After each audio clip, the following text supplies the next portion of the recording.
Minasyaitonirrajim. Bismillahirrahmanirrahim. Assalamualaikum warahmatullahi wabarakatuh.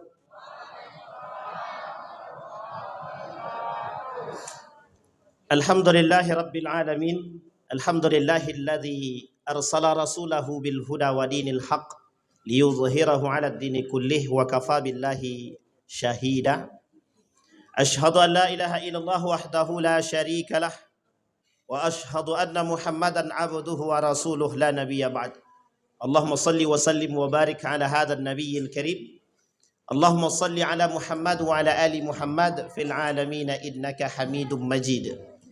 Ya ayyuhan nasu taqu rabbakumul ladzi khalaqakum min nafsin wahidah wa khalaqa minha zawjaha wa batha minhuma rijalan katsiran wa nisaa wattaqullaha alladzi tasaaluna bihi wal arham innallaha kana 'alaikum raqiba. Puji syukur kehadirat Allah dengan mengucapkan alhamdulillahirabbil, berselawat kepada Nabi dengan mengucapkan Allahumma salli ala Muhammad wa ala ali Muhammad fil alamin innaka Hamidum Majid. Bapak Ibu sekalian yang berbahagia, mudah-mudahan Allah berkahi, Allah limpahkan rahmat dan keberkahan untuk kita semua yang hadir malam hari ini husnul khatimah. Amin ya rabbal. Mau masuk surga Bapak Ibu? Syaratnya apa? Mati. Kalau tak mati tak bisa masuk surga. Baik Bapak Ibu, berdoa untuk orang tua kita yang telah mendahului, Allah tempatkan di tempat terbaik di sisinya, Allah terima amal ibadahnya, Allah kumpulkan kelak bersama orang-orang yang saleh. Dan untuk orang tua kita yang masih hidup, sehat, kuat, husnul khatimah, anak-anak yang saleh salehah, keluarga yang sakinah, mawaddah warahmah, dan insya Allah kita semua termasuk orang-orang yang dicintai oleh Allah Subhanahu wa taala. Amin ya rabbal alamin. Dan mendapatkan syafaatnya. Baik Bapak Ibu sekalian yang berbahagia, yang kita hormati semua daripada warga atau masyarakat Kecamatan Tualang, kampung Tualang, Kecamatan Tualang. Kalau disebut satu-satu panjang betul. Saya tengok ini banyak betul.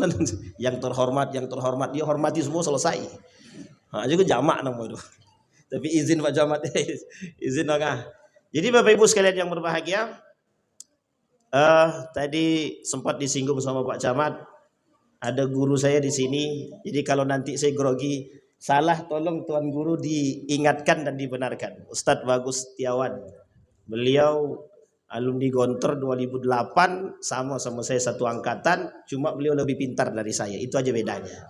Nah, itu jelas tuh Pak, kalau itu tuh. Kalau beliau tidak naik kelas, saya tak naik kelas. Jadi kira-kira pintar mana?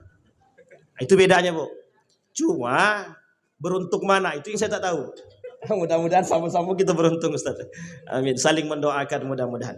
Baik Bapak Ibu sekalian yang berbahagia, judulnya sama-sama memakmurkan masjid. Baca Bang. Ayo. Dengan sholat berjamaah dan memperbanyak berinfak. Nah, ini masuk materinya Pak Camat tadi. Kan begitu. Ini habis kami konotator terus nih kata masyarakat, minta duit terus nih orang ini katanya. Baik Bapak Ibu sekalian yang berbahagia, sebelum kita sampai pada judul Bapak Ibu, Isra Mi'raj ini secara sejarah diperingati setiap tahun oleh seluruh umat muslim di belahan dunia, di mana-mana. Kalau sekarang itu di Masjidil Haram itu sudah mulai ada peringatan hari besar Islam untuk mengingat kembali perjuangan baginda Nabi Muhammad sallallahu alaihi wasallam.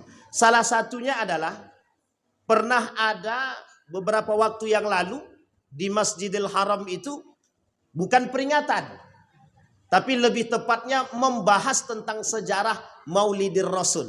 Artinya mereka mencoba mengungkapkan keagungan baginda Nabi, cuma tidak pakai bahasa peringatan, karena kan bahasa Arab. Kalau bahasa Indonesia kan tidak ada yang paham nanti.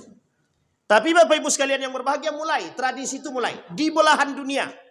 Kalau Bapak Ibu sampai ke Yaman, oh itu memang tradisinya banyak sekali. Di Kabupaten Inhil, lebih tepatnya ya Inhil, berarti Tembilahan dan sekitarnya. Itu kalau tradisi Isra Mi'raj itu pakai apa namanya itu, kemplang-kemplang tuh Pak. Apa nama itu? Rebana. Komplang-komplang kata entah apa namanya. Rebana. Di situ namanya entah apa namanya. Pokoknya itulah, pukul-pukul begitu. Pakai gondang-gondang begitu. Jadi sebelum datang lah digondang dulu. Pakai nanti ada namanya Mahalul Qiyam. Ini Ustaz Buges lebih tahu, PCNU. Kalau saya orang Muhammadiyah, jadi tak ada begitu-begituan. Tapi kalau Ustaz Buges ada nih. Apa namanya itu? Mahalul Qiyam. Jadi berdiri dulu Pak. Berdiri, kita mendengarkan sholawat Nabi. Oh, sejuk sekali hati kita tuh. Itu tradisi. Tradisi.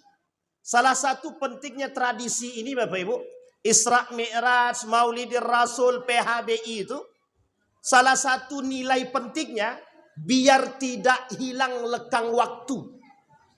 Bisa dipahami Bapak Ibu ya? Biar tradisi ini tidak hilang. Nanti 20 tahun yang akan datang, boleh Bapak Ibu pastikan yang masih hidup. 20 tahun yang akan datang, ramainya masjid seperti ini tidak akan sama seperti ini. Ada dua kemungkinan. Satu, masjidnya kosong. Yang kedua, tidak ada tradisi. Kenapa saya berani bilang begitu? 20 tahun yang akan datang, generasi kita sedang asik dengan perkembangan teknologi. Itu tradisi. Maka Bapak Ibu, ajarkan anak-anak kita tradisi. Wajib, kalau saya mengatakan wajib. Karena kelak mereka tidak akan kenal Islam, tidak kenal Quran, tidak kenal Rasul. Apalagi Isra Mi'raj. Tidak akan kenal Pak. Sesuatu yang unlogis, unlogic, tidak bisa diterima oleh akal. Gitu. Tapi itu dulu.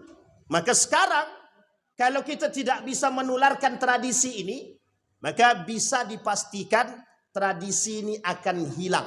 Kita ambil contoh. Tradisi gendang-gendang tadi Pak. Itu sebenarnya tidak hanya di Tembilahan saja. Tidak hanya di Inhil. Di mana-mana tradisi itu dulu ada. Kalau Bapak Ibu datang ke kota Pekanbaru, tradisi itu sudah tidak ada. Tidak ada lagi. Ini kebetulan saya bawa ketua masjid ini. Pemegang masjid di Pekanbaru beberapa masjid. Sama beliau nih. Beliau tahu betul Pak perkembangan masjid itu. Tidak ada Pak. Terasa khidmat itu sudah mulai hilang sedikit demi sedikit. Bahkan kalau kita lihat Bapak Ibu tanya sama teman-teman ini. Mencari masjid yang isinya remaja itu butuh waktu. Mencari masjid yang isinya anak muda itu butuh waktu. Maksudnya butuh waktu mencari masjid itu. Bayangkan seberapa banyak masjid di Pekanbaru tuh. Hampir tidak ada remajanya duduk mendengarkan kajian. Hampir tak ada. Kecuali, jangan tersinggung. Jangan tersinggung. Kecuali masjidnya teman-teman Salafi. Itu banyak anak mudanya. Pertanyaannya, mengapa kok kita nggak bisa ada? Nah, itu pertanyaan besar. Tugas Ustadz Bagus di sini, di sana tugas kami. Benar Pak? Apakah itu tugas bersama? Tugas bersama. Bisa dipahami Bapak Ibu ya? Sekarang kita kembali Pak. Kembali kepada persoalan Isra dan Mi'raj. Maka penting sekali memperingati Isra dan Mi'raj itu penting sangat. Apalagi sekarang berkaitan tentang sholat. Berkaitan tentang sejarah, berkaitan tentang tadabburil ayat.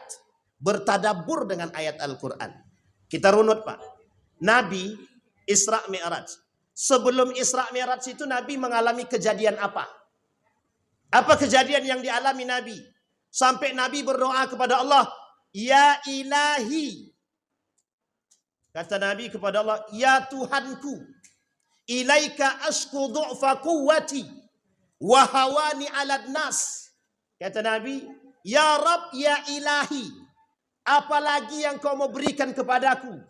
Aku melapor mengadu kepadamu, kata Nabi. Semua kelemahanku terhadap manusia dan ketidakkuatanku terhadap segala hal. Nabi bilang tentang kelemahannya. Singkat cerita Bapak Ibu, Nabi kemudian berdoa demikian. Apa kata Nabi? Atawakkalu ilaika. Aku sandarkan semuanya kepadamu. Kemudian lanjut doa tadi. Am ila ba'idin. Engkau antarkan aku ke tempat yang jauh. Yahjimuni. Mereka orang-orang itu menyakiti aku. Am ila aduwin malakathu. Atau kepada musuh yang mereka ingin membunuhku, mengancamku, terserah kata Nabi. Atawakkalu ilaik. Aku bersandar kepadamu. Ini Nabi Muhammad, Pak. Jadi sebelum Nabi Isra, itu kejadian yang dialami Nabi ada 3 yang besar. 1, wafat istri tercinta. Yang kedua, paman tersayang. Yang ketiga, mendapatkan perlakuan yang tidak baik di kota Taif. Nabi jalan kaki. Jalan apa, Pak? Jalan kaki. Dari mana, Pak? Dari Mekah ke Taif jalan kaki. Tadi saya berpikir mau jalan kaki, tapi entah bilo-bilo sampainya. Hari ini perkembangan teknologi canggih, Pak. Pakai mobil. Biasa kami kalau ke Perawang lewat Maredan, jalan buruk. Lewat sekarang PT Sir, bagus jalannya, Pak. Alhamdulillah. Tapi saya berpikir mencoba, berpikir saja, tidak pernah melaksanakannya, cuma berpikir aja. Kalau jalan kaki gimana rasanya? Tidak akan jadi mengisi kajian, percayalah. Dah letak duluan. Tapi Nabi tak begitu, Pak. Harapan besar Nabi orang Taif. Orang Taif itu suku Sakif itu masuk ke dalam Islam. Setidaknya Nabi diterima bersaudara. Bisa dipahami ya? Setidaknya Nabi diterima bersaudara. Harapannya. Tapi apa yang terjadi? Boro-boro persaudaraan hanya lemparan dan cacian. Sekarang kita lihat, Pak. Tidak ada kesuksesan tanpa pengorbanan. Nggak ada. Misal, ketua masjid ingin membangun masjid, memperluas masjid. Banyak caci maki. Kemana duit tu? Kata orang. Duit dikumpul tapi bangunan tak jadi-jadi. Jangan tersinggung, Pak Ongah. Tapi tak jadi-jadi. Itu pengorbanan. Memang begitu, Pak. Jadi masjid ini, Pak. Ini kata Nabi, bukan saya yang bilang. Kata Nabi, kelak akan banyak orang yang di dalam masjid. La taqumus sa'ah hatta tasrahu fil masjid. Kata mereka. Tidak akan terjadi hari kiamat sampai orang dalam masjid itu saling teriak-teriak, berantem. Rupanya rebutan kekuasaan. Pas masjid tidak ada duit, tak ada yang mau jadi ketua masjid. Pas duit banyak, lomba, Pak. Sampai suap-suapan. Pokoknya kau nanti pilih aku jadi ketua masjid ya. Nih 200.000. Lebih mahal pula daripada pilkada lagi. Coba bayang. Betulkah begitu? Benar, Pak. Kami temukan. Cuma untuk jadi ketua masjid. Saya tanya, Pak, apa alasannya? Duit masjid lebih halal, kata. Coba bayangkan. Tapi hati-hati, Pak. Bayangkan, Pak. Orang itu Nabi yang bilang, kata Nabi, masuk dalam masjid mereka berantem, bukannya ngapa-ngapain, bukan membenarkan masjid, bukan mencari kebaikan dalam masjid, tapi justru tidak sholat dalam masjid. Tapi mereka ngapain? Berantem. Saling teriak antara satu dengan yang lain. Itu kiasan. Maksudnya apa? Berkelahi, Pak. Urusan apa? Jadi pengurus masjid. Bahkan uniknya, Pak, banyak pengurus masjid, namanya banyak, tapi yang datang ke masjid cuma 3 orang. Itu banyak tuh, Pak. Pokoknya aku jadi ketua pembangunan, oke, tapi tak pernah datang ke masjid. Nah, ini banyak nih, Pak, yang daftar-daftar nama jadi pengurus. Yang penting kan SK, Ustaz, gengsinya tinggi. Apa jabatanmu? Ketua pembangunan. Oh iya. Pernah ke masjid? Nggak tahu. Bayangkan, Pak.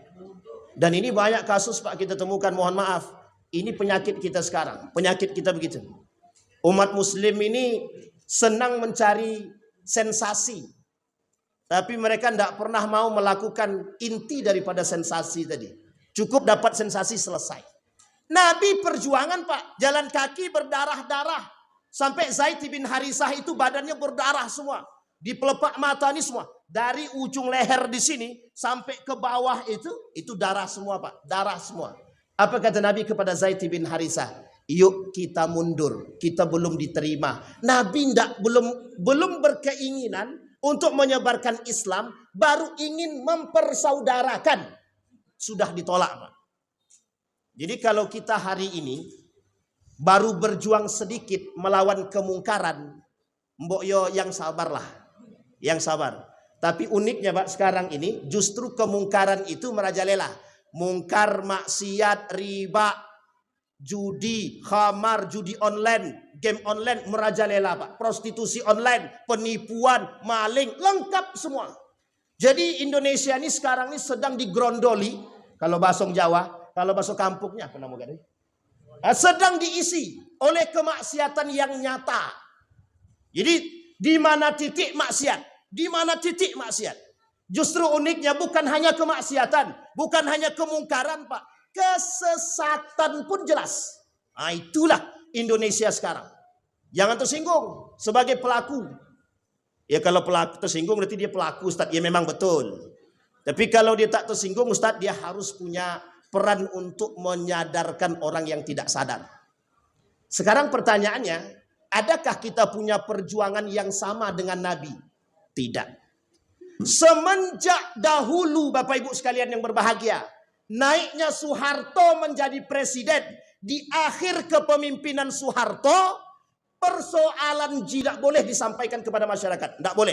Haram. Semenjak saat itu, umat muslim di Indonesia lemah. Selemah-lemahnya. Saya bicara lingkupnya Indonesia.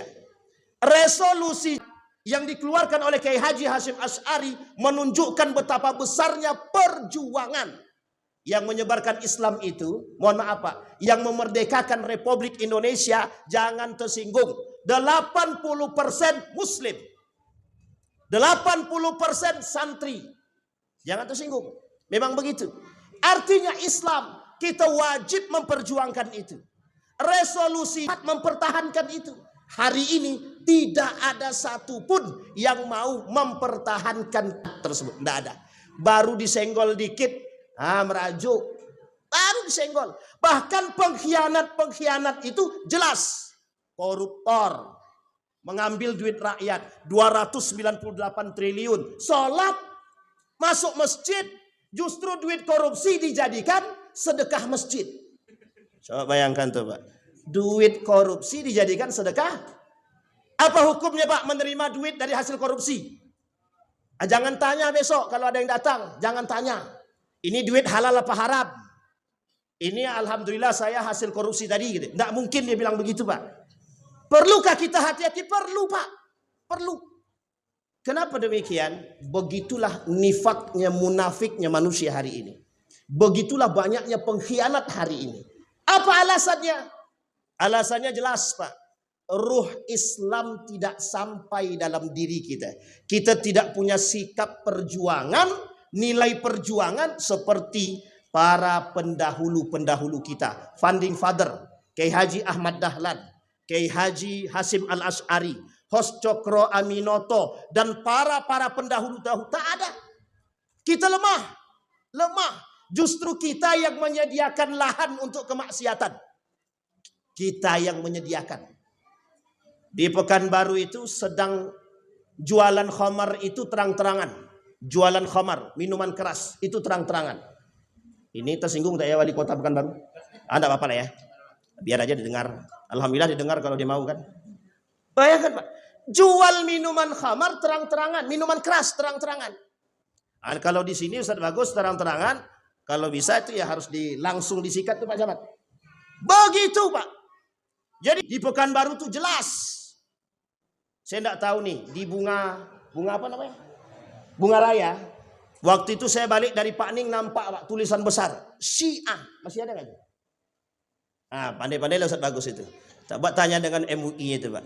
Itu tulisan besar Pak, Syiah. Waktu itu. Mudah-mudahan sudah tidak ada. Artinya Pak, begitulah kita sekarang. Bertoleransinya ketinggian. Kebablasan. Silakan kalau kau mau zina tidak apa-apa. Pakai rumahku kata dia. Coba bayangkan. Orang sekarang begitu dia. Kalau zaman dulu Pak, waktu kami kecil dulu. Boro-boro zina Pak. Kau bawa anakku kemana? Begitu orang tua zaman dulu. Kalau sekarang tidak, pergilah nak keluar jam 10 malam paling lambat ya. Bayangkan dikasih sinyal Pak. Anak gadis boleh keluar sama orang lain jam 10 malam harus balik ke rumah. Coba kasih batas jam 10 malam. Artinya dari jam 8 malam, dari jam 7 malam atau dari jam 5 boleh bawa. Silahkan. Yang penting jam 10 balik. Masalah nggak tuh? Masalah nggak tuh? Sangat masalah sekali. Tapi kita santai, nikmat. Karena memang keadaannya begitu. Tidak apa-apa Ustaz, anak-anak kami ini sudah dewasa. Itulah gara-gara sudah dewasa tadi. Itu yang terjadi sekarang. Kita kembalikan Pak. Itu perjuangan, Pak. Perjuangan. Dan jihad hari ini begitu berat, Pak. Sampai Nabi bilang, kalian itu, kata Nabi, manusia akhir zaman yang jihadnya lebih tinggi daripada orang yang sebelumnya. Apa salah satu contohnya? Orang hidup hari ini itu seperti orang yang sedang memegang bara api, kata Nabi. Itu manusia yang hidup di akhir zaman. Karena kemaksiatan, kemungkaran di mana-mana, jelas di depan mata, tapi tidak ada satupun yang berani menegur. Orang zina, Bapak Ibu, orang zina, kata Nabi, zina dia, tapi bukan berpelukan. Zina enggak tuh? Zina enggak? Dulu, Pak, untung tak jadi. Kalau sempat jadi mati kita. Waktu pada masanya ada namanya mantan Menteri Pendidikan, sebutlah namanya NM. Pandai-pandailah Bapak Ibu mikir ya. NM. Udah sekarang sedang sedang diproses. Mudah-mudahan. Nggak tahu juga tuh gimana ceritanya. Apa kata dia? Orang yang berhubungan badan suka sama suka tidak zina. Tapi kalau diperkosa baru zina. Kira-kira kalau yang begini nih kacau nggak nih? Sekarang pertanyaannya, apa kita, Pak? Apa jihad? Jihad melawan tradisi-tradisi kemungkaran, kemaksiatan, perzinahan seperti ini. Salah satunya, Pak, Isra Mi'raj, Pak. Meskipun cuma satu kali dalam setahun, kalau memberikan nilai yang besar, hilang. Insya Allah. Nah, apa nilainya? Itu yang mau kita bahas, Pak. Nilai daripada Isra wal Mi'raj. Kembali kepada poin tadi, Pak. Nabi habis dilemparin batu. Perjuangan dakwah Nabi. Kata Nabi kepada Zaid bin Harithah, yuk kita mundur. Ketika Nabi mundur, duduk di pohon kurma yang dimiliki oleh pemuda bernama Rabi'ah. Apa yang terjadi kemudian? Datang Malakul Jabal. Ketika Malakul Jabal kemudian dia bilang, kami ratakan Taif. Nabi tidak mau. Nabi cuma bilang, kelak akan muncul orang-orang dari Taif itu orang-orang yang soleh. Tapi Nabi berdoa kepada Allah. Apa doanya? Yang tadi saya bacakan di depan. Ketika Nabi membacakan doa tersebut dan diakhirkan dengan kalimat la haula wala quwata illa billah. Apa kata Allah? Menggetarkan aras. Disitulah Bapak Ibu, kata Allah, malaikat Jibril bawa dia, perjalankan dia. Maka Allah gunakan dalam Al-Quran tersebut kalimatnya subhanalladzi. Kenapa harus dimulai dengan pujian? Biar manusia yang mendengarkan cerita ini, mereka pertama sekali memuji Allah. Apa alasannya pujian Allah itu? Biar akal ini di bawah, iman di atas. Wahyu di atas, akal di bawah. Kalau akal di atas, wahyu di bawah, tidak akan ada yang bisa menerima Isra dan Mi'raj. Contoh, orang kafir Quraisy. Kira-kira pintar apa bodoh? Pintar apa bodoh? Namanya jahiliyah. Jahiliyah itu bodoh atau pintar? Kan lah berbeda. Tadi pintar, sekarang bodoh kata dia. Itu manusia sekarang, Pak. Bapak Ibu sekalian yang berbahagia. Jahiliyah itu, tunggu dulu, Pak. Ini kita sampai jam berapa? Ketua? Sampai tuntas. Entah bilo-bilo tuntas atau balik baik. Baik, kita mulai balikkan, Pak. Jahiliyah itu, Bapak Ibu, artinya bodoh secara agama. Bukan bodoh secara akal, bukan. Agama. Itu Abu Sufyan, Abu Jahal, itu apa kata dia? Apa yang dibawa Muhammad itu benar. Kemudian Abu Sufyan tanya, kenapa ente nggak masuk Islam aja? Kenapa nggak ente ikut? Gengsi bro, kata dia. Itu bahasa kita ya, bahasa kita. Gengsi. Karena dari kabilah Muhammad ada nabi. Sementara dari kabilah saya tidak ada nabi. Nggak mau dia masuk Islam, Pak. Bukan berarti dia bodoh secara akal. Tidak. Cerdas, Pak. Tapi bagi orang kafir Quraisy ketika itu, gengsi yang tinggi, kebencian yang mendalam terhadap nabi atas risalah. Mereka tak mau menerima kebenaran itu. Disebutlah jahiliyah. Tidak mau menerima kebenaran. Sekarang kalau ada manusia seperti itu sekarang, tidak mau menerima kebenaran, berarti dia apa, Pak? Lebih jahiliyah daripada jahiliyah pada masanya. Waktu itu Islam belum datang. Sekarang pelaku jahiliyahnya siapa? Muslim kah atau non muslim? Ya semuanya lah. Semuanya Pak. Non muslim kafir, ya orang kafir jelas jahiliyah Pak. Nah, pasti jahiliyah. Tapi ini kalau disebut begini tak timong sudah, atau ibu wanti. Tapi Bapak Ibu sekalian yang berbahagia, yang berbahaya justru muslim. Muslim sekarang tuh lebih jahiliyah Pak daripada orang jahiliyah pada masanya. Agama berikan regulasi, agama perintahkan sholat. Banyak enggak umat muslim yang enggak sholat? Kita ambil contoh. Bapak Ibu jangan tersinggung ya, jangan tersinggung. Kalau tersinggung bahaya nih. Sholat isya tadi berapa soft? 3. Sekarang tengok berapa soft. Ketika acara sholat wajib cuma 3 soft. Masih mending Pak. Kami Isra Mi'raj di sore, atau sebut namanya lantaklah. Di sore itu Pak. Bayangkan. Ketika acara Isra Mi'raj sholat isya 1 soft. Ketika acara Isra Mi'rajnya yang ada makan-makannya, penuh masjidnya Pak sampai keluar. Pertanyaan saya sederhana, ini penting makan apa penting sholat? Nilai sholat tak ada lagi, nilai makan oke. Maka kata Nabi dalam hadisnya, tidak akan terjadi hari kiamat kata Nabi, sampai mereka manusia itu qiblatuhum nisa'uhum wa syarafuhum mata'uhum. Apa kata Nabi? Orang besok yang akan datang di akhir zaman kata Nabi, manusia itu yang dipikirkannya kiblatnya perempuan. Kehormatannya adalah harta. Agamanya adalah duit. Yang menjadi perhatian mereka adalah kampung tengah butunuhum. Tahu Bapak Ibu butunuhum? Batnun. Batnun itu artinya perut. Yang difikirkan dalam otak mereka perut ke perut, perut ke perut. Artinya apa? Amwal, harta. Zahratud dunia kata Nabi. Inni akhafu alaikum min zahratid dunia. Yang aku khawatirkan dari kalian adalah persoalan zahratud dunia. Nikmatnya dunia itu. Tapi kata para ulama, apa yang disebut dengan zahratud dunia? Barakatul ardi. Indahnya dunia, keberkahan dunia. Tapi konotasinya negatif. Apa kata Nabi dalam terusan hadis tersebut? Faman akhadhahu bihaqqihi. Barang siapa yang mengambil dunia dengan haknya, fawada'ahu ala haqqihi, dan diletakkan pada tempatnya, mereka akan mendapatkan ni'mal ma'una huwa. Itulah kenikmatan yang sesungguhnya. Tapi kemudian kata Nabi yang kedua, faman akhadhahu bighairi haqqihi, yang mengambil bukan karena haknya kata Nabi. Apa kata Nabi? Mereka penghuni-penghuni neraka itu kata Nabi.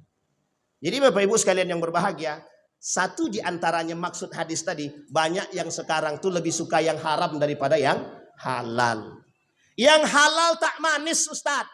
Yang manis tuh yang halal. Yang haram. Gimana ceritanya Pak? Yang haram bisa jadi manis itu? Itu tak seberapa Pak. Haram jelas. Halal jelas. Sekarang halal jadi haram. Haram jadi halal. Coba bayangkan. Begitu manusia sekarang. Sekarang pertanyaannya, jihad kita di mana? Nah Bapak Ibu sekalian yang berbahagia, dalam doa Nabi kata, penyebab bergetarnya aras tadi itu karena doa Nabi. Kekuatan dan kelemahan manusia. Nabi kata, aku nih manusia. Kekuatanku tidak seberapa. Engkau yang paling kuat. Kemanapun engkau arah aku untuk melakukan, untuk berjalan, mereka sampai menyakitiku. Aras bergetar Pak. Ketika aras ini bergetar diperjalankan Nabi. Pertanyaannya muncul Pak. Ketika Nabi diperjalankan, ingat kalimatnya Pak ya. Diperjalankan, bukan berjalan. Kenapa saya harus tekankan begitu? Karena kalau diperjalankan, mesti ada orang yang memperjalankan. Sekarang pertanyaannya, siapa yang memperjalankan Nabi? Manusiakah, malaikatkah, atau siapa? Siapa Pak yang memperjalankan Nabi? Siapa? Siapa Pak? Allah. Pertanyaannya adalah, pernah Bapak Ibu tahu siapa Allah itu? Tahu Dek? Bapak Ibu tahu Allah itu siapa? Di mana? Ini pertanyaan Pak. Pertanyaan. Bapak Ibu yakin kenal dengan Allah? Yakin kita kenal dengan Allah? Kalau kita yakin kenal dengan Allah, sejalan dengan makna inna salati wa nusuki wa mahyaya wa mamati. Siapa yang hari ini betul-betul menyerahkan dirinya seutuhnya kepada Allah? Adakah? Silakan angkat tangan Pak. Yang betul-betul menyerahkan diri dia seutuhnya kepada Allah. Yang tidak takut miskin, yang tidak takut dimutasi, yang tidak takut sama pemerintah, yang tidak takut sama, mohon maaf, pelaku kemungkaran. Hampir semua kita tidak ada yang berani berkata demikian. Pertanyaannya, di mana kita serahkan diri kita? Kepada Allah kah atau kepada manusia kah? Cocok. Kata Buya Hamka, syirik modern. Manusia sekarang ini syirik modern. Makanya disebut dengan jahiliyah modern. Karena Tuhannya bukan lagi Allah, tapi Tuhannya adalah manusia. Kita takut, Pak, mohon maaf ya. Kita takut dimutasi, Pak. Yang PNS takut dimutasi, mesti itu. Kecuali yang tak takut. Kenapa saya berani bilang begitu? Begitu yang datang ke rumah, Ustaz, tolonglah Ustaz, aku mau dimutasi gitu. Minta tolong sama manusia. Saya tanya, udah sholat belum? Belum Ustaz. Itu masalah tuh. Coba, lebih dulu datang kepada manusia, Pak, mohon maaf. Ustaz, tolonglah Ustaz, anakku ini Ustaz, dia tidak bisa diterima di sekolah di sini. Bisa tidak Ustaz carikan orang? Kalau bisa orang dalam lah. Coba bayangkan Pak, kalau bisa orang dalam. Sekarang saya tanya, seberapa kuatnya iman dan akidah kita kepada Allah tuh? Tidak ada Pak. Kita lebih percaya manusia ketimbang Allah kok. Jelas itu. Jelas.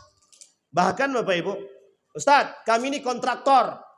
Kira-kira suap itu dalam kontraktor ini boleh apa tidak? Semuanya mereka main suap Ustaz. Boleh tidak kami main suap? Haram saya bilang. Tapi semuanya main suap Ustaz. Tidak ada hak kami di situ. Kecuali kalau seandainya bukan kecuali. Kalau seandainya semua itu pemain suap, masa kami tidak boleh main suap Ustaz? Kata Ustaz yang lain boleh Ustaz. Yang penting kalau ada hak kita di situ. Saya bilang, Ustaz siapa yang bilang begitu? Tak mau pula dia nyebut namanya. Coba bayangkan Pak. Kita ini menormalisasikan maksiat. Maksiat itu kita normalkan Pak. Jadi suap itu jadi halal. Sejak kapan Pak suap jadi halal? Sejak kapan? Pemain-pemain kontraktor-kontraktor yang pakai tender-tender, tobatlah. Tobat. Jujur Pak, mohon maaf, tobatlah. Tapi Ustaz, kalau kami tidak main suap, orang-orang kafir yang main itu, mereka pakai suap semua Ustaz. Baru kita lawan Pak. Baru kita lawan. Lah ini semuanya Muslim. Muslim semua, kita juga main suap. Ini yang disebut dengan menghalalkan yang haram. Tidak mengharamkan yang, tapi menghalalkan yang haram. Kembali kepada tadi Pak. Dalam perjalanan Nabi Isra dan Mi'raj itu, poin kedua Pak, apa yang dilakukan oleh baginda Nabi? Dari mana Nabi diperjalankan? Dari Masjidil Haram ke Masjidil Aqsa. Saya tak bahas saya tak bahas simbolnya Pak. Mengapa yang dipilih itu masjid? Kenapa yang tidak dipilih itu Bukit Tursina? Kenapa tidak dipilih itu Bukit Badar atau Jabal Badar? Kenapa yang tidak dipilih itu adalah Uhud? Kenapa yang dipilih masjid? Kenapa tidak dipilih pasar? Kenapa yang dipilih masjid? Kenapa Bapak Ibu? Sesuai judul kita malam hari ini. Satu. Masjid tempat hijrahnya umat muslim di akhir zaman. Masjid tempat hijrahnya umat muslim di akhir zaman. Salah satu tempat yang bisa membangun kekuatan bersama umat muslim cuma masjid. Kalau pasar justru berkelahi. Isi di pasar tuh maksiat, mungkar, riba, kezaliman. Itu isi pasar Pak. Tapi isi masjid ketakwaan. Apa kata Allah dalam Al-Quran? La masjidu ussisa ala taqwa min awwali yaumin ahaqqu an taquma fihi rijalun yuhibbu ayyatatahhar wallahu yuhibbul mutahhirin. Ini hayat ini khusus untuk Masjid Kuba. Masjid apa? Masjid Kuba. Tapi sangat relevan kita pakai sekarang. Bapak Ibu, kalau bukan kita yang isi masjid, siapa yang isi? Saya tanya. Siapa yang mau ngisi? Iblis, setan. Kata setan, ngapain kami masuk masjid? Lah uang di dalam yang udah nggak ada, ngapain pula kami ngisi? Bayangkan Pak, Iblis sudah tertawa lihat kita sekarang Pak. Apa kata Iblis? Nggak perlu capek-capek kami hasut mereka. Mereka udah jadi iblis kata dia. Coba bayangkan. Bahkan Nabi bilang begini. Ketika bertemu dengan iblis, kata Nabi kepada iblis, "Hei, ya iblis, man rufaqauka min ummati?" Siapa kawan-kawanmu dari golonganku, kata Nabi kepada iblis? 10 kata dia. Hum asyara, mereka 10. Satu di antaranya siapa? Yang tak mau ngisi masjid. Yang tidak mau mengisi masjid. Sekarang pertanyaannya Pak, bagaimana masjid kita mau makmur? Simbol masjid ini Bapak Ibu, simbol ukhuwah, persatuan. Nabi bangun Masjid Kuba itu biar memperekat antara kaum muhajirin dan ansor. Dan kaum-kaum Yahudi yang masuk Islam, Nasrani yang masuk Islam, dipersatukan oleh Nabi melalui satu lembaga yang disebut dengan masjid. Kalau di masjid kita berkelahi, kalau di masjid kita saling mohon maaf rebutan kekuasaan, kalau di masjid kita saling mohon maaf, ini masjidnya Wahabi, ini masjidnya NU, ini masjidnya Muhammadiyah, ini masjidnya Jamaah Tabligh, ini masjidnya Persis. Kita dah berkelahi di sini Pak, dah berkelahi di sini kita. Jadi tak ada lagi simbol masjid untuk kerukunan, tidak ada. Maka dalam masjid ini Pak, mau mazhab Syafi'i dia, Hambali dia, Maliki dia, atau Imam Abu Hanifah Hanafi dia, silahkan. Yang penting sholat wajibnya 5 waktu, jangan 10. Kalau 10 sesat, boleh kita protes Pak. Selagi takbirnya masih Allahu Akbar, Allahu Akbar, Allahu Akbar. Kecuali takbirnya Allahu Akbar, boleh kita berantem Pak. Kalau perlu itu sesat, itu memang benar. Enggak ada begitu Pak. Tapi mengapa kita berkelahi dalam masjid? Karena satu saja Pak. Fanatisme. Fanatik terhadap kelompok yang berlebihan. Maka Bapak Ibu, kalaulah di dalam masjid kita tak bisa bersatu, maka bisa dipastikan di luar masjid, bisa dipastikan di luar masjid kita tidak akan bersatu. Tidak akan. Bisa dipahami Bapak Ibu.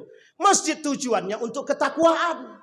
Salah satu di antaranya. Yang kedua, membangun ukhuwah. Nih Bapak Ibu, di dalam masjid ada nggak, mohon maaf ya Pak Camat ya, boleh enggak kita sop pertama ini khusus untuk Pak Camat, sop di sini khusus untuk Bupati. Siapa yang datang duluan?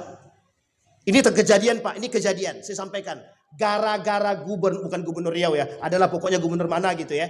Gara-gara menunggu gubernur setengah jam menunggu waktu sholat, padahal sudah azan, sudah mau qomat ini 30 menit lebih Pak. Tunggulah dulu Ustadz. Kenapa gitu? Pak Gubernur belum datang. Ya mau kalau dia datang suruh sebelakang. Yang duluan siapa? Tidak ada Pak. Di dalam masjid ini tidak ada orang kaya, tidak ada orang miskin. Tidak ada. Semua sama. Cuma ketakwaan kita Pak. Siapa yang paling bertakwa? Masuk surga juga begitu. Aku nih rumahku megah Ustadz kaya. Masuk surganya belakangan. Itu pun kalau masuk surga. Kan tergantung hartanya Pak. Hisapnya paling banyak kan. Paling berat Pak hisapnya. Jadi kira-kira mau kaya apa miskin? Mau kaya apa miskin? Orang kaya hisapnya belakangan, paling berat. Mau kaya apa miskin? Salah Pak, jangan pilih miskin tetap kaya. Yang mau kaya, yang tak mau ya tak apa-apa. Jangan dipaksakan juga kan. Bisa dipahami Bapak Ibu ya. Jadi masjid tidak bisa Pak. Nah, ukhuwahnya di dalam masjid ini apa? Setiap kita sholat Pak, yang satu di sono itu bisa saling kenal antara satu dengan yang lain. Mohon maaf ya, mohon maaf. Kita sering sholat jamaah. Sering sholat jamaah. Kata Pak Imam kenal. Karena jamaahnya sering, nampak wajahnya sering. Sehingga ketika dia nggak datang, Imam bilang, mana si Fulan ibn Fulan? Kok nggak nampak dia? Itulah yang dilakukan Nabi. Mengapa Nabi ketika jadi imam Pak, dia menghadap ke belakang. Ditengoknya kiri kanan Pak. Setelah selesai Assalamualaikum, Assalamualaikum, Nabi juga sama, nunduk menghadap ke belakang. Apa alasannya? Oi, kok si Fulan ibn Fulan gak nampak? Pernah terjadi pada Abdurrahman ibn Auf. Mana Abdurrahman? Kok gak nampak? Kata Nabi. Akhirnya apa yang terjadi? Nabi pergi menjenguk, ternyata Abdurrahman sakit. Dijenguk. Ukhuwah. Kalau kuat ukhuwah kita dalam masjid, insya Allah kita kuat. Salah satu simbol kekuatan kita memang di sini Pak. Sawwu sufufakum. Fa inna taswiyatas sufuf min iqamatis shalah. Bahkan dalam riwayat yang lain kata Nabi, di antara saf-saf itu kalau dia bolong ada yang ngisi Pak. Siapa yang ngisi? Syaitan. Baina khilalis syayatina, baina khilalis sufufis syayatin. Di antara saf-saf yang kosong itu yang ngisi siapa? Setan. Makanya mohon maaf Pak, lagi sholat Allahu Akbar, sop kosong, setan masuk. Kata setan, di mana kodok tak kunci Honda tadi? Gitu deh. Sedang sholat dibisik sama setan, di mana kunci Honda tadi ya? Tak jadi khusuk dia Pak. Itu setannya itu Pak. Itu ada setan khusus namanya dalam masjid itu. Saya lupa namanya Pak. Nanti kalau ketemu saya WA sama Pak Ketua Masjid, tolong sampaikan kepada jamaah. Ada Pak. Di kamar mandi ada setan, di rumah ada setan, di masjid pun ada setan. Namanya beda-beda. Nanti kalau saya sudah ingat, saya kasih ke Pak Ketua Masjid biar di-share. Ini nama setannya gitu. Bukan kenalan ya Bapak Ibu, bukan kenalan. Ingat ya, kembali kepada poin Pak. Di sini poin penting kita. Jadi kalau kita hari ini lemah itu karena soft kita Pak. Karena dalam masjid kita sudah berkelahi, dalam masjid kita sudah tidak bersama, dalam masjid kita saling membedakan antara satu dengan yang lain. Bahkan kata Nabi, sayati alan nasi zamanun yadkhulu al masjida wa la yusalli fihi bal yatabaha. Kata Nabi, ada orang kelompok yang masuk ke dalam masjid, mereka tidak sholat tapi membangga-banggakan diri. Nah, yang kayak gini-gini, insya Allah mudah-mudahan di Tualang ini tidak terjadi. Pokoknya karena aku yang bangun masjid ini, tolong saf aku paling depan. Sekalipun dia terlambat, saf dikosongkan. Itu tidak bisa begitu tuh Pak. Kalau begitu tuh kacau tuh. Tidak boleh Pak. Tapi kata Imam Al-Ghazali, memang nampak manusia akhir zaman itu. Kata Nabi, manusia akhir zaman tuh yang mulia itu bukan iman, bukan orang dengan keimanan, tapi orang yang punya, mohon maaf, kekayaan, kata Imam Ghazali. Kenapa dibalik sama Imam Ghazali? Kalau dulu orang mulia dengan iman, sekarang orang mulia dengan harta. Kenapa? Terlalu banyak yang hubud dunia, cinta terhadap dunia. Baik Bapak Ibu, kita lanjut. Itu masjid. Sekarang pertanyaannya adalah apa yang dilakukan oleh orang di dalam masjid Pak? Salat berjamaah. Ustaz, kami di rumah berjamaah juga Ustaz. Saya kasih tahu Bapak Ibu. Dalam kitab Al-Kabair karangan Imam Az-Zahabi, Samsuddin Az-Zahabi. Orang, jangan tersinggung tapi Bapak Ibu ya. Jangan tersinggung. Ini serius nih. Jangan tersinggung. Orang yang salatnya di rumah, sementara rumahnya di samping masjid. Kata Imam Samsuddin Az-Zahabi, berdosa. Tercela, meskipun sebagian ulama mengatakan tidak begitu. Kata sebagian ulama tidak ada masalah, karena memang berbeda pandangan. Tapi Bapak Ibu, orang yang sholatnya di rumah, sementara rumahnya di samping masjid, secara etika agama tidak punya etika terhadap agama. Bisa dipahami Bapak Ibu? Sekarang pertanyaannya, begitu enggak keadaan kita sekarang? Begitu enggak keadaan kita sekarang? Kalau perlu Pak, ya mohon maaf. Toa masjid tuh diarahkan ke rumahnya. Mohon maaf Pak, mohon maaf. Bukan dulu, di Pekanbaru, saya ngisi di salah satu musola. Di samping musola itu cuma jarak dua rumah lah. Itu tempat, mohon maaf, tempat pelaku maksiat. Saya bilang sama pengurus musolanya, bisa enggak toa musola nih diletakkan di tempat mereka? Ya nggak bisa lah Ustadznya. Kenapa begitu? Takut kami Ustadz. Itu alasannya Pak. Di Masjid Pancasila, Mukhlisin Pancasila, itu masjid besar, masjid TNI itu Pak. Di depan masjid itu ada warung makan geprek. Pernah satu ketika kajian jalan, musiknya besar. Saya bilang sama ketua masjidnya, bisa nggak corong tuh arahkan ke situ, taruh di situ Pak. Kalau bisa ditaruh di situ enak Pak, biar saya yang ceramah, saya bilang gitu. Kenapa begitu? Tidak ada penghormatan Pak. Tidak punya etika manusia sekarang tuh. Azan berkumandang, boro-boro mendengarkan azan, musik tuh dibesarkannya Pak. Coba bayangkan. Fi udhunihim waqra. Memanglah tuh sumbat. Besok di neraka lebih parah sumbatannya besok itu. Batu besar panas masukkan telinga dia itu. Begitu Pak. Jadi sekarang ini apa alasan kita untuk tidak ke masjid sebenarnya? Sebenarnya Bapak Ibu, dari persoalan yang tadi saya sampaikan, penyebabnya sederhana Pak.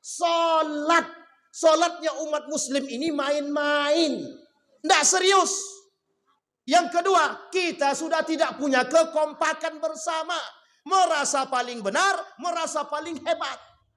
Semua orang yang melakukan ibadah bukan lagi untuk Allah, untuk pamer. Jadi wajar Pak, wajar.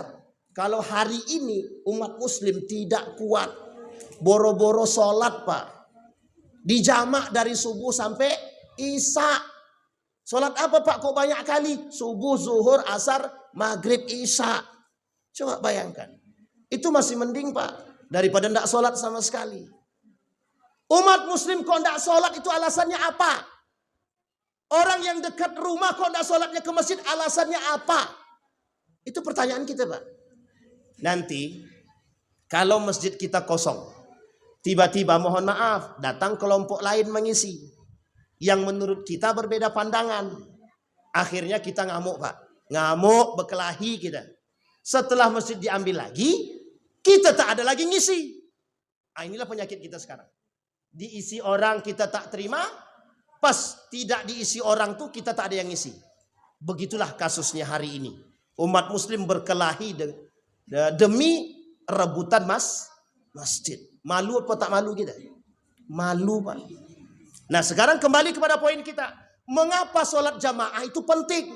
Sholat jamaah penting karena memang salah satu tempat menciptakan ukhuwah di situ. Saling kenal antara satu dengan yang lain. Tinggal di perumahan, ke masjid tidak pernah. Saudara tetangga meninggal pun tak kenal. Siapa yang meninggal samping rumah itu? Bayangkan bertanya dia siapa nama yang meninggal di samping rumah. Nggak kenal Pak. Ya gimana mau kenal, nggak pernah ke masjid, nggak pernah sosial dan lain sebagainya. Bisa dipahami Bapak Ibu ya. Sekarang apa tumpuan utamanya? Inilah inti daripada Isra dan Mi'raj. Tumpuan pertamanya adalah sholat. Sholat. Mengapa kok tumpuan pertamanya sholat? Orang kafir yang tidak sholat kafir kata Nabi. Satu. Yang ngomong bukan saya Pak, Nabi. Al-ahdu bainana wa bainahum tarikus shalah. Perbedaan kita dengan orang kafir kata Nabi meninggalkan sholat. Orang Yahudi pada masanya, orang Nasrani pada masanya, mereka bukan tidak percaya Allah Pak. Mereka percaya Allah. Percaya. Cuma karena nabinya Muhammad mereka tidak mau. Tapi kalau nabinya dari kabilah Bani Israel mereka mau. Makanya Nabi Muhammad dianggap bukan nabi. Karena bukan dari Bani Israel. Bisa dipahami Pak ya? Bisa dipahami? Makanya mereka nggak mau ngikut Pak. Nah sekarang karena mereka nggak mau ngikut, mereka nggak mau sholat. Kenapa mereka nggak mau sholat? Ya bagi mereka sholat mereka bukan seperti itu. Nabi baru dapat perintah sholat kapan Pak? Dalam perjalanan Isra dan Mi'raj. Kapan Nabi diajarkan sholat? Seperti sallu kama ra'aitumuni usalli. Ketika di depan Ka'bah. Dalam riwayat yang lain di Palestina. Dalam perjalanan Isra dan Mi'raj. Artinya Pak, tumpuan utamanya adalah sholat. Dan pertanyaannya apakah Nabi sholat di luar masjid atau dalam masjid? Dalam masjid, kalau dalam masjid sholatnya berjamaah atau sendiri. Sehingga muncullah hadis Nabi, sholat di masjid berjamaah berapa itu? 27, pahalanya 27 ketimbang sholat di rumah. Tapi Ustadz, kami sholat di rumah berjamaah juga. Cuma kita nggak dapat keberkahan masjid Pak, nggak dapat. Bisa dipahami Bapak Ibu ya? Baik, sekarang perhatikan. Mengapa orang yang sholat itu penting? Kenapa sholat itu penting? Mengapa sholat itu menjadi poin utama? Semua nabi dari Adam sampai yang terakhir. Berapa jumlah nabi Bapak Ibu? Berapa jumlah nabi? Berapa? Salah tuh. Tolong diluruskan Ustaz Bagus. Salah tuh. Nah jumlah nabi ribuan. Di atas 2000 jumlah nabi. Jumlah ulul azmi 25. Jumlah rasul 25, ulul azmi 5. Begitu dia rasul. Tapi kalau nabi banyak Pak. Nabi banyak. Ada 2000 lebih nabi itu. Banyak. Jadi tidak. Memang kita diajarkan di sekolah itu 25 nabi. Dan rasul. Itu sebenarnya memang kurang benar itu Pak. Karena hadis Nabi tidak ada mengatakan jumlah Nabi 25, tak ada. Dalam hadis Nabi jumlah Nabi itu ribuan. Hanya saja yang tertulis dalam Al-Quran itu 25. Disebutlah sebagai Rasul sekaligus plus ulul azmi. 20-nya Rasul, 5-nya Rasul plus ulul azmi. Bisa dipahami Bapak Ibu ya? Ini kesalahan. Dan semua nabi dari Adam sampai terakhir agamanya satu saja. Islam. Tidak ada agama lain. Semua nabi sholat. Cuma sholatnya beda-beda. Dari Nabi Adam sampai Nabi Isa sholatnya sama. Yang berbeda cuma Nabi Muhammad sallallahu alaihi wasallam. Sudah dipahami Bapak Ibu ya? Sekarang pertanyaannya, mengapa sholat itu penting? Satu Pak, perbedaan kita dengan orang kafir adalah sholat. Jadi kalau kita tidak sholat bisa dikatakan kafir. Tapi Bapak Ibu, kalau ada saudara Bapak Ibu di jalan, tidak sholat dia, pir sini pir, tak boleh. Jangan panggil kafir dia Pak, tidak boleh Pak, tidak boleh. Sibabul muslimin fusuk, wa qitaluhu kufrun. Mencela umat muslim itu kefasikan, membunuhnya kafir, kekufuran. Yang kedua, kata Nabi, qawaiduddin salasa. Kaidah itu, kaidah agama, tiang agama itu ada 3. 1 syahadat, yang kedua salat, yang ketiga zakat.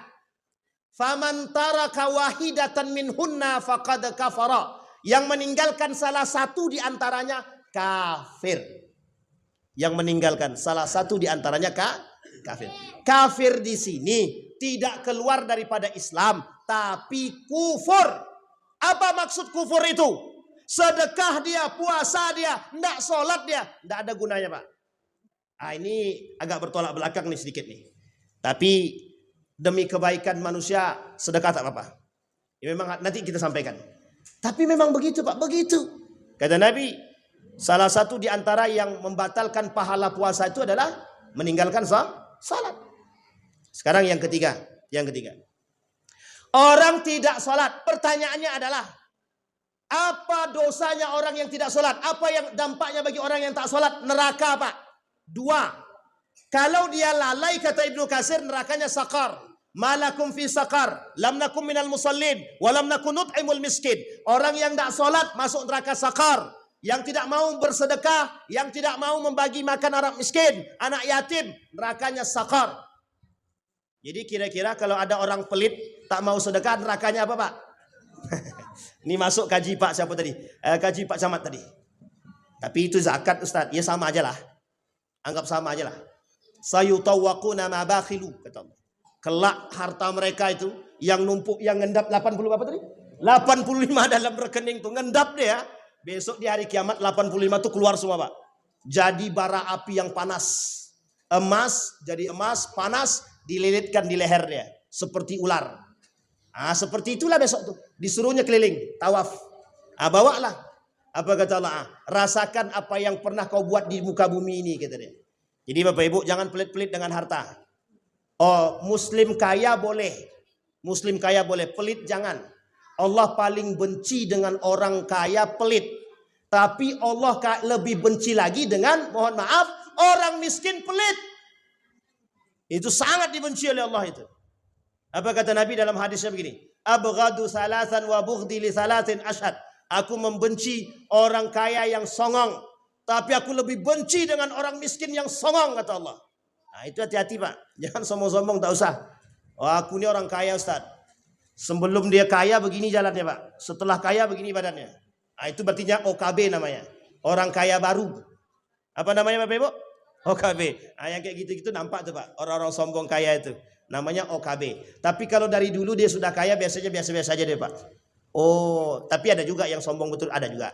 Ustadz kok merendahkan orang kaya terus? Bukan. Lebih terhormat kalau dia, mohon maaf, rajin bersedekah. Kemudian mereka yang kaya, yang bukan kaya sebenarnya, yang mampu, mereka juga bagian daripada yang terhormat jika mereka tidak sombong. Kembali kepada poin tadi Pak, salat.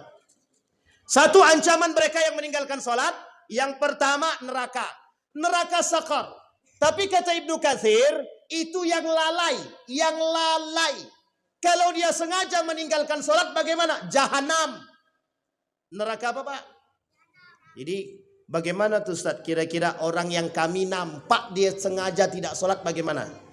Satu Pak yang harus Bapak Ibu lakukan. Datangkan dia, ajak dia sholat. Bro, yuk kita sholat. Tapi Ustaz, tak berani kami Ustaz. Jangan sendiri, rame-rame. Jadi Bapak Ibu yang keluar dari rumah, Bapak Ibu, bapak-bapak atau ibu-ibu, kalau mau cari aman bapak-bapak, suruh ibu-ibu yang ngajak. Karena nak marah ke ibu tak berani. Sekarang kan ras terkuat di muka bumi ini wanita. Ras terkuat di muka bumi ini wanita. Insya Allah mau dia ke masjid tuh Pak. Apalagi kalau mohon maaf ya, itu masalah tuh. Jadi Bapak Ibu keluar dari rumah, nampak orang main batu domino, sedang di warung kopi, ajaklah Pak, ajaklah. Saya lagi-lagi memang memuji. Mungkin tidak berlebihan kalau saya memuji, kalau kita memuji teman-teman jamaah tablik yang berani mengajak orang dari door to door panjak ke masjid Pak. Memang udah saatnya begitu Pak. Udah nggak saatnya Bapak Ustadz kita tunggu dia sadar, nanti dia sadar. Nggak akan Pak, nggak akan. Ustadz udah kayak Tuhan aja, bukan Pak. Kenyataannya begitu. Jadi kita nggak usah nunggu orang sadar Pak. Ustadz, anak ini udah belum cukup, hati aneh belum baik untuk berjilbab. Jangan ditunggu baik hati Pak kalau mau berjilbab. Jangan tunggu. Sama kebaikan begitu Pak. Kami tunggu kaya baru sedekah. Jangan tunggu kaya baru sedekah. Bersedekahlah Anda kaya. Setidaknya Anda kaya hati. Setidaknya Anda kaya di hadapan Allah. Bapak Ibu. Mohon maaf, yang tidak mampu, yang mereka merasa diri mereka tidak mampu. Salahkah kalau kita bersedekah 1.000, 2.000? Salah enggak? Salah enggak? Hina kah? Kalau ada orang yang bersedekah 1.000 rupiah, datang orang yang kaya menghina, Allah kau cuma 1.000, aku aja 1.000 itu cuma, mohon maaf, segini. Berarti beliau inilah yang kelak menjadi saksi di hadapan hari kiamat bahwa orang ini akan menjadi penghuni neraka. Tidak usah takut Pak. Penting nggak bagi kita sedekah itu? Penting Pak. Hati ini Pak, hati kita nih. Kalau mau cepat bersihnya, sedekahlah. Serius Pak. Dan carilah orang yang sangat membutuhkan, sedekahi. Kalau tadi kata Pak Camat, masukkan kemana UPZ. Yang penting terpercaya dan amanah. Itu ada penekanan terakhirnya itu. Itu penting Pak. Kalau kita masukkan UPZ, kontrolnya jelas. Kontrolnya jelas. Arahnya kemana jelas. Ini saya tidak mau mencela sebenarnya. Tapi bukan mencela sebenarnya, mengkritik. Banyak juga mohon maaf yang orang-orang minta sumbangan ilegal tuh banyak juga. Jadi beberapa waktu yang lalu ada seorang pengusaha bilang begini, Ustadz, banyak kali orang datang ke rumahku minta duit atas nama masjid katanya. Yang benar nih yang mana kata dia. Iya juga saya bilang. Kacau juga itu. Maunya di depan rumah tuh kasih CCTV nampak siapa yang minta Pak. Apa kata dia? Banyak kali yang minta Ustadz. Bingung kami entah mana yang betul. Semuanya atas nama masjid. Tapi laporannya tidak pernah sampai Ustadz katanya. Itu dia. Itu namanya maling namanya. Maling. Apa namanya Bapak Ibu? Maling. Orang yang tidak mau bayar zakat Bapak Ibu, zaman Abu Bakar diperangi. Sekarang Bapak Ibu, orang yang tidak mau bayar zakat perampok. Apa namanya Bapak Ibu? Bukan maling, perampok. Yang tidak mau bayar zakat sudah sampai hartanya perampok. Dosanya apa? Sama dengan kufur. Yang dia makan haram. Yang masuk ke dalam perut anak istri dia haram. Ustadz, tapi kami bayar pajak mobil, bayar angsuran rumah. Semua angsuran bayar, biar tak usah bayar zakat.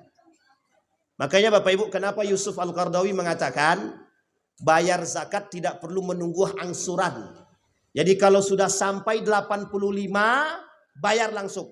Tidak usah menunggu dia membayar angsuran. Mau bayar angsuran mau bayar angsuran mobil, tanah, rumah, tetap dia kena zakat, kata Yusuf Al-Qaradawi. Karena kalau ditunggu sampai hari ini tidak ada orang yang kaya beneran, nggak ada. Tidak ada. Percaya apa tidak percaya Bapak Ibu? Nggak ada orang kaya beneran. Ustadz, tetangga sebelah rumahnya bertingkat itu hutangnya banyak. Hutangnya banyak. Di mana dia hutang? Riba itu Pak, di bank. Ustadz suuzon, yang tidak suuzon. Karena banyak begitu Pak. Rata-rata kaya gengsi. Rata-rata mereka punya rumah, punya mobil, gengsi. Itu rata-rata. Meskipun rata-ratanya setengah. Setengahnya lagi insya Allah baik semua. Itu cari aman tuh namanya Bu. Cari aman itu. Bisa dipahami Bapak Ibu ya? Kembali kepada poin tadi. Jadi sholat. Jangan Pak. Sekarang Bapak Ibu ada bahasa yang ingin saya sampaikan kepada Bapak Ibu semua. Bahasanya sederhana. Nak, dimanapun engkau, kemanapun engkau, jangan lupa sholat. Sekarang saya tanya, kalimat ini betul atau salah? Copat betul lah ya.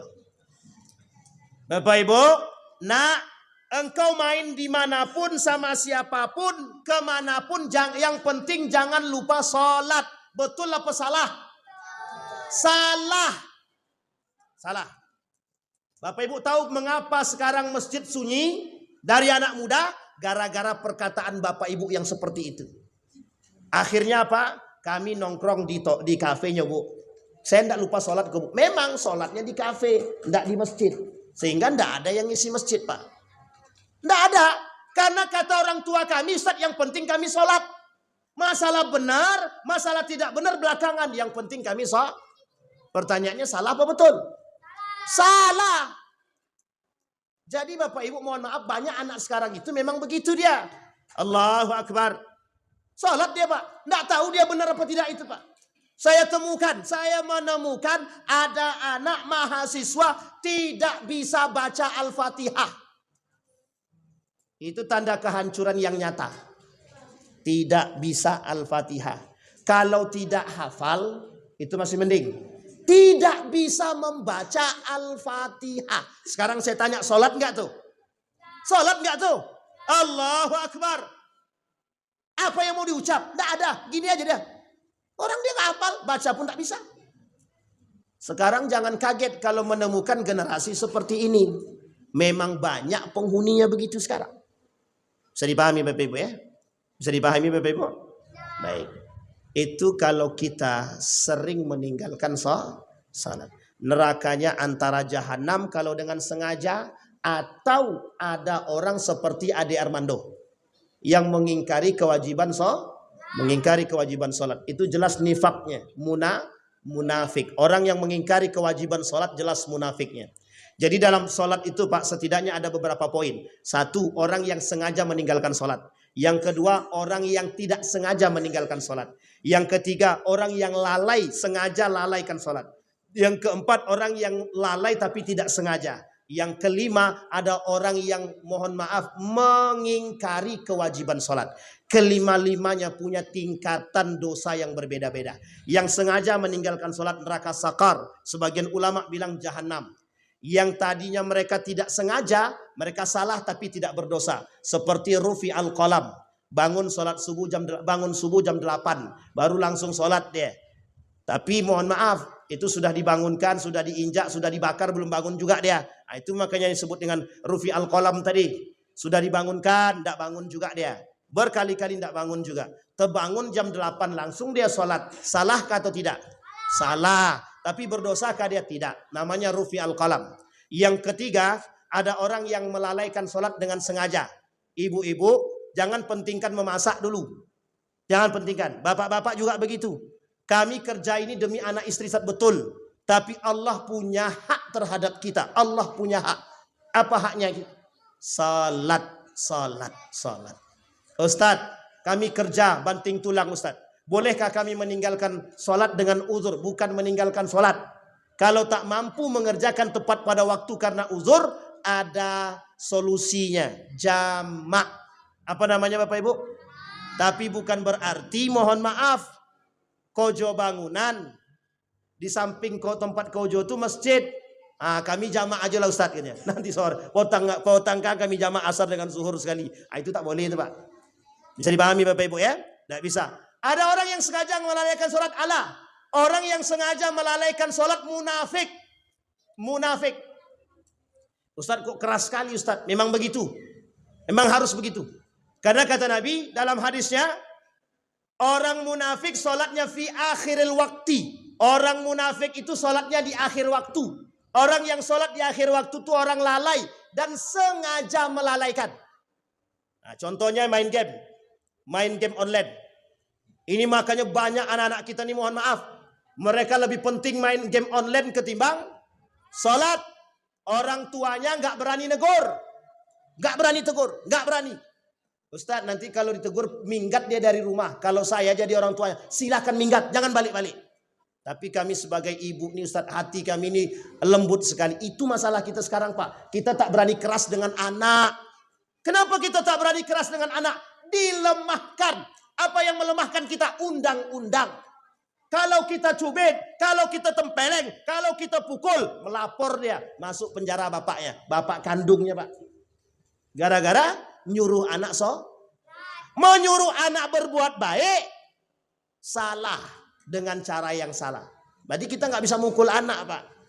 Makanya mohon maaf Bapak Ibu, punya caralah bagaimana mendidik mereka sholatnya, akhlaknya, ibadahnya. Penting.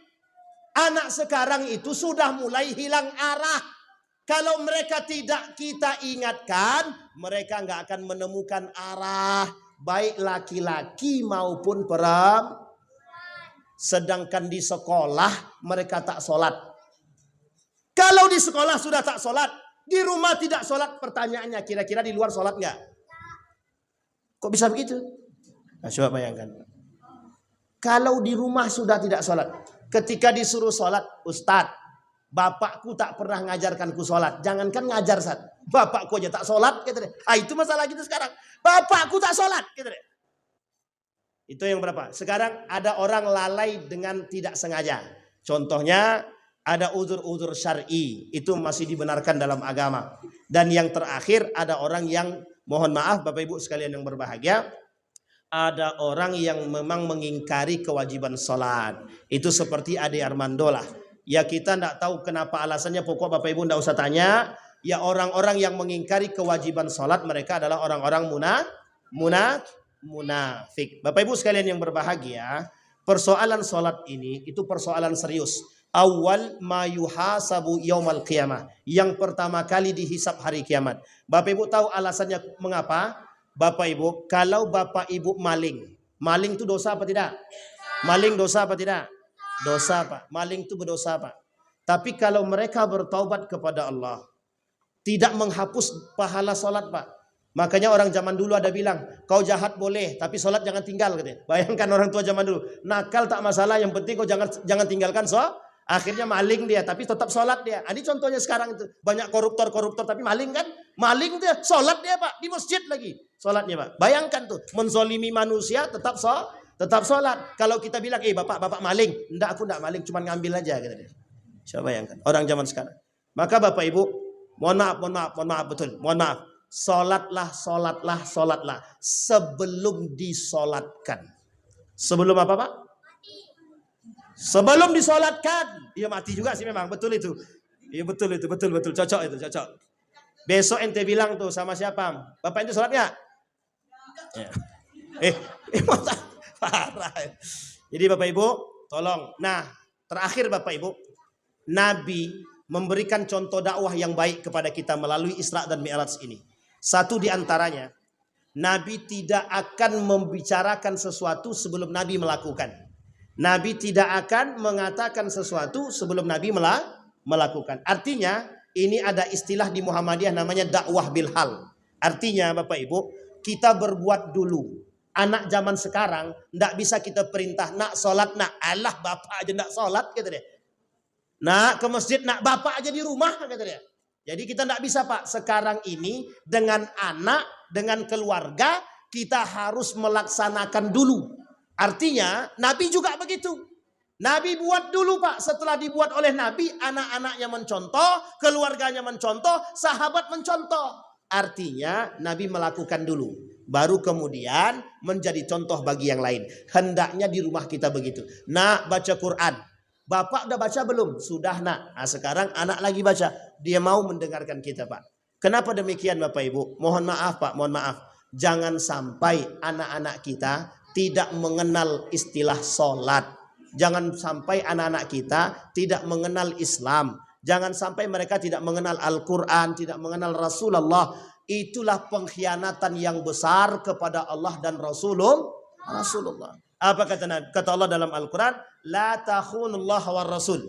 Oleh para ulama Al-Quran, ulama tafsir mengatakan pengkhianatan kepada Allah dan Rasul salah satunya adalah yang tidak memberikan pendidikan ibadah tauhid kepada anak. Jadi Bapak Ibu, setelah dari sini pulang ke rumah, merenung sejenak, bertadaburlah dengan ayat Al-Quran, ajak keluarga kita menuju surga. Qu anfusakum wa ahlikum sudah saatnya kita khawatir dan takut dengan keadaan agar anak-anak kita bisa selamat, Pak. Bapak Ibu, 20 tahun yang akan datang kita nggak tahu umur kita seperti apa. Bisa jadi Bapak Ibu mati duluan, kami belakangan, atau sebaliknya Bapak Ibu. Artinya Bapak Ibu sekalian yang berbahagia, tinggalkanlah yang baik-baik. Biar anak-anak kita ke depan mengerti dan mengenal. Insya Allah mereka bisa mendoakan kita. Kalau mereka paham agama. Kalau mereka tidak paham agama, mohon maaf Pak, mohon maaf. Apa yang mau mereka doakan? Ya Allah, bapak emak bapakku tidak meninggalkan harta warisan, jadi kami miskin, gitu deh. Itu yang dalam pikiran mereka. Tapi kalau mereka mengerti agama, paham agama, insya Allah mereka lebih ridha dan ikhlas dan tahu bagaimana mereka harus berjalan. Bisa dipahami Bapak Ibu? Satu-satunya kunci untuk memperbaiki segala hal cuma satu, Pak. Salat. Kita tutup dengan satu kalimat, innas salata tanha 'anil fahsya'i wal munkar. Baik salatnya, benar wuduknya, insya Allah mesti bisa merubah perilaku-perilaku yang buruk. Mesti bisa menjadikan mereka anak-anak yang baik dan bertanggung jawab. Ada pertanyaan Bapak Ibu? Tidak ada, alhamdulillah. Itu biar cepat selesai begitu. Aman Pak Ketua? Saya agak ragu nih Ketua angguknya tuh siang, aman gitu deh. Jadi Bapak Ibu, kalau ada yang tersinggung dengan kata-kata saya, pelaku dia berarti itu. Saya minta maaf Bapak Ibu. Karena memang menurut saya, hari ini tak bisa lagi orang itu disindir-sindir, tak bisa. Tak bisa lagi disindir. Karena capek aja kita nyindir. Mereka tidak sadar. Oh kau sindir aku? Enggak. Jadi sekarang ini tembak langsung aja Pak. Tembak to the point. Tapi dengan bahasa yang lembut. Agar kita bisa tetap bersaudara. Kalau tidak, kita tidak bisa bersaudara Pak. Kata Nabi, yang hilang di akhir zaman itu adalah perhatian seorang muslim terhadap muslim yang lain. Makanya kita nih sekarang itu pokoknya Ustadz, aku nih sholat. Ibadah aku dia terserah. Mau sholat dia mau tidak tak urusan. Yang penting aku sholat. Orang yang tidak perhatian terhadap sesama muslim berdosa. Dan kewajiban mengingatkan muslim yang lain itu kewajiban. Bukan lagi pilihan Pak. Jadi kalau ada tetangga Bapak Ibu tidak sholat, tolong diingatkan. Wajib hukumnya mengingatkan. Apalagi pengurus masjid yang tidak sholat. Itu tolong betul ditarik dia. Ke masjid, engkau pengurus masjid tapi tak sembahyang. Tolong datang ke masjid. Nah gitu. Kalau tidak, engkau mundur aja lah. Becai yang lain. Kan enak. Begitu. Ini Pak mohon maaf. Banyak yang mau begitu tapi mohon maaf. Kita nih, kalau bahasa kita sekarang nih. Indonesia ini lambat sadar. Eropa sudah sadar, kita baru mau mulai. Jadi kita selalu terlambat. Mudah-mudahan apa yang kami sampaikan ini Bapak Ibu sekalian yang berbahagia bisa menambah pengetahuan kita, setidaknya menjadikan kita orang-orang yang berpegang teguh dengan sholat. Setidaknya setelah ini, kalau sop masjidnya menambah jadi 4 sop, alhamdulillah. Kalau berkurang berarti memang ada yang salah dari ceramah saya nih Pak. Ada yang salah, parah Ustaz itu ceramah itu kata gitu, bisa jadi. Tapi kita berharap insya Allah masjid ini akan terus ramai dan ramai dan ramai. Amin ya rabbal alamin. Kita berdoa kepada Allah, mudah-mudahan apa yang kita sampaikan ada baiknya bagi kita semua. Kita berdoa semoga generasi-generasi kita cinta kepada agama, cinta kepada Allah, cinta kepada Rasulullah, cinta salat, cinta Quran, insya Allah. Dan kita berdoa kepada Allah, mudah-mudahan kita semua husnul khatimah. A'udzubillahi minasyaitonir rajim. Bismillahirrahmanirrahim. Hamdas syakirin, hamdan naimin, hamdan yuwafi ni'amahu wa yukafi'u mazidah. Ya Rabbana lakal hamdu kama yanbaghi li jalali wajhikal karim wa azim sultanik. Allahumma salli ala Muhammad wa ala ali Muhammad. Allahumma faqihna fid din wa 'allimna ta'wil.